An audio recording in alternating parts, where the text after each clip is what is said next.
about this. First of all, Glenn, the president is, one of the most important lessons that he's given me in international negotiation or anything is you don't trust anybody. You had a deal on the table, and it was pretty good for them. But he's just going to have to keep taking their leadership out one after another after another. When it is very clear that Iran is trying to get additional concessions in this deal. This is a mental illness. We have to stop lying to ourselves and saying this is just politics. It's not politics. This is serious mental illness. Welcome to American News Network, celebrating America's 250 years. This audio for you first. This audio has just been released.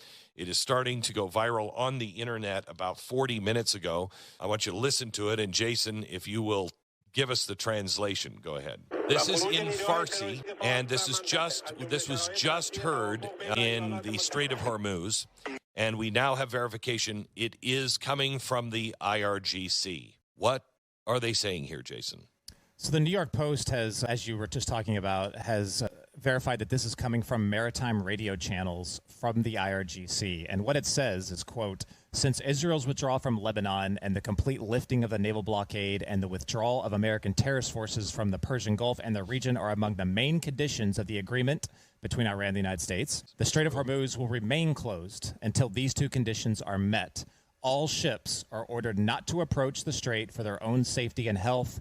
Any vessel that defies this order.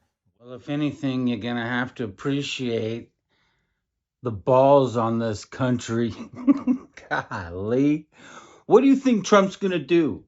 Let me tell you how this is going to go. This is what Glenn Beck is probably going to lean into here. Trump is going to have to bomb these guys. He's got to send a message that we're not playing around. I've been trying to put this deal together with you.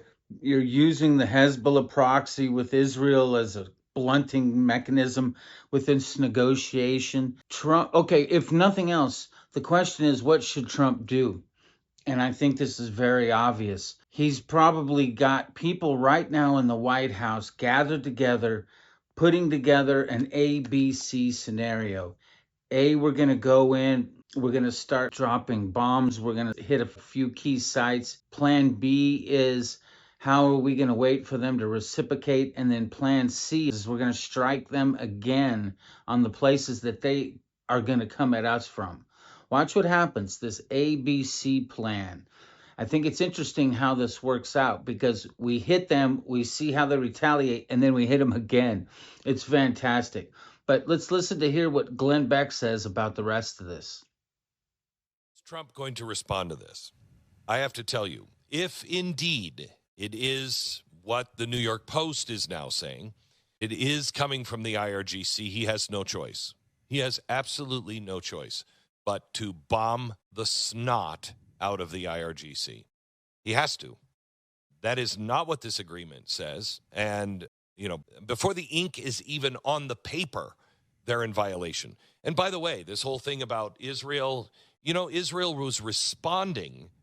They didn't just go out and kill a bunch of people in Lebanon. They were responding to Hezbollah killing 4 of their soldiers. So the mainstream media is not going to tell you any of this. I don't know why, other than I think, honestly, they would rather have the Islamist win. Their hatred for Donald Trump. Something that's just so beyond compare is when you hear people refer to the end justifies the means. And this is what we have right now currently taking place. It's so horrific because people hate Trump so badly that they will bend their reality, their truth, they'll bend their honor, they'll bow to their lack of courage backwards, bend over backwards to try to manipulate a situation just to harm Trump. So amazing. And what's crazy is not everybody thinks this way. Most people that have a common sense basis, that aren't Looney Tuned, that aren't out in some imaginary world or doesn't depend on the government to make them or their world or their family. They don't depend on the government. Less government is best government, that kind of mentality. Those people are with me. Those people are with Glenn Beck. Those people are Trump supporters. I mean, you want to talk about the ends justify the means. They will keep news from you. They will spin news. They will lie to you because it doesn't matter. Nothing matters except discrediting and destroying Donald Trump. That's how sick this has gotten.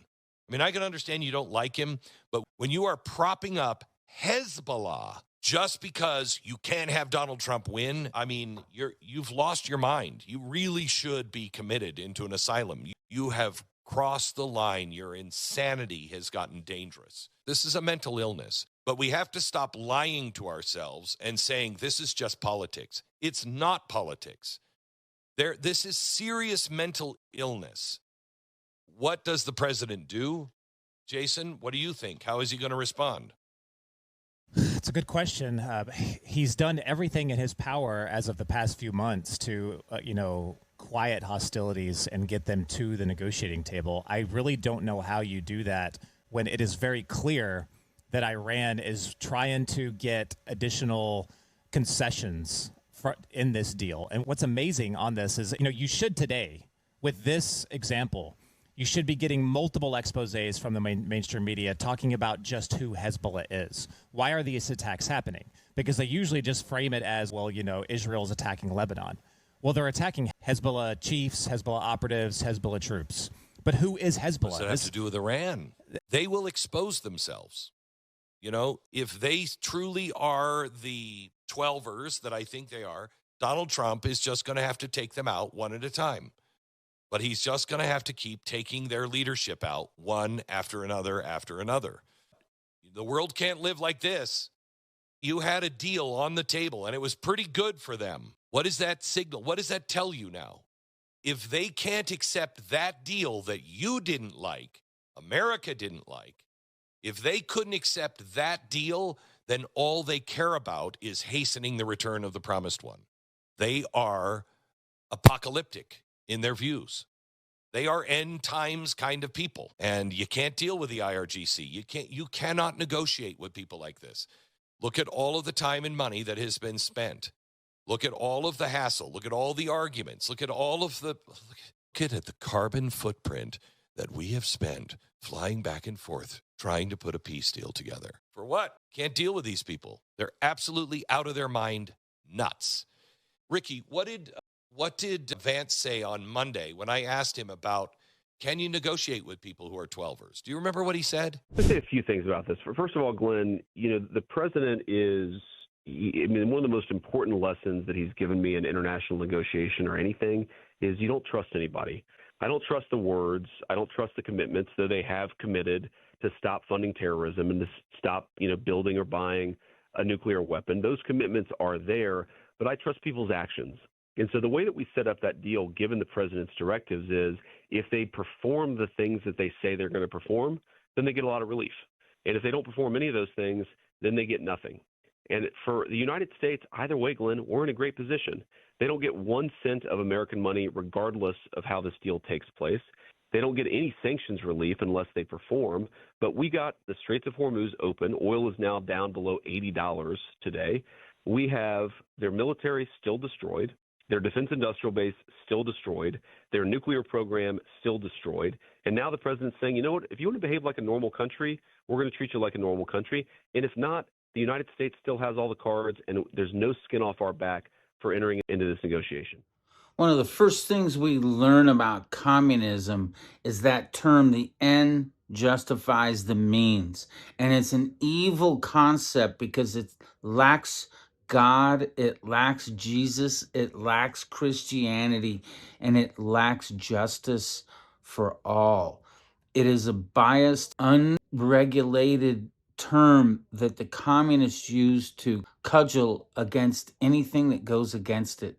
So, thank you, J.D. Vance. I think that he is commendable, so commendable about how he was handling this interview with Glenn Beck there on the phone. Congratulations. I thought that was fantastic.